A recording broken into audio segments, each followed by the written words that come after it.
And joining now, let's discuss liberal commentator Danielle McLaughlin, former New York Lieutenant Governor, is back with us. Betsy McCoy and her best friend, Heat Street political editor Jillian Melcher. All right, Danielle, I got to start with you because you're the person I know for a fact here voting for Hillary Clinton. This never stops. This, if you can, I'm sorry, well, didn't mean to bring that up.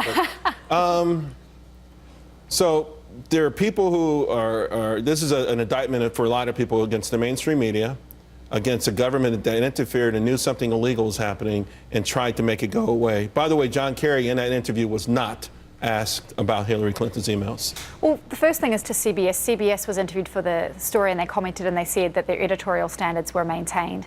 So we have that. What standards are those? Well, that they would not be told which questions that they would be able to ask and would not be able to ask, number one. Number two, even Dana Perino, who worked in the George Bush White House, has said that this kind of thing can happen. And remember, this is state and the White House. This is not the Clinton campaign and the White House. It was about 4 months before she announced her run, although of course they knew that she was going to run. But I think we just have to kind of be careful about how we analyze this and not impute too much wrongdoing into something that frankly happens all the time. You know, if this was Betsy, go ahead. Okay, well, look, I've been in government. I've been in the private sector. I've run a not-for-profit. And whenever I left any of those positions, I never erased the record of what I did while I was on that job. And that's really what we get to. All the people listening know, when I leave work, do I erase my emails so nobody knows what I did on my job? That's the real issue. I want to point out that what we're really seeing today is more of the same from both candidates.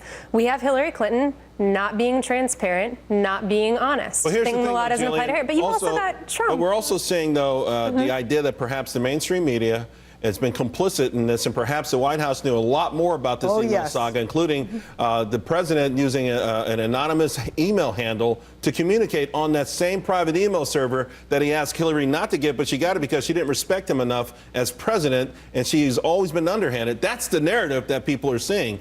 Sure. I think we have to be I want to respond to what Betsy said. This notion that she somehow dumped all these emails and deleted these emails is not true. Her own team went through the emails, decided what was personal and what was not, which they are within their rights to do. What was the bleach bit thing for? Why? Okay, so I'll get to that. That's used by professional criminals. It's shady. It's pretty shady. It sounds bad, and I always have the job of unwinding this for you. So this was done by a contractor as a part of the service that was done in Colorado. This was not a Clinton team person. And by the way, that deletion was done at the... They worked for her. They worked for her. But look, that's like saying, I'm sorry, I didn't delete all my emails. Here's what I think is really important, though, as we're talking about the broader application in politics right now. It takes so much explaining to go through the Clinton scandal. With what's happening with Trump, it's reinforcing his character, the problems we've known all along, and you can sum it up in a word. It's not a word you can say on TV, but these are flawed candidates. But still, I think at the end of the day, we're talking about the Secretary of State understanding what her job was and circumventing that, or just simply ignoring the rules. And the public knows no matter what job you have, you leave the records intact when you move from that job to something else. Unless you don't want people to see those. That's right. Sorry, guys. Honest Special people programming don't do note it. for you. Fox Business will have special coverage of the next presidential debate.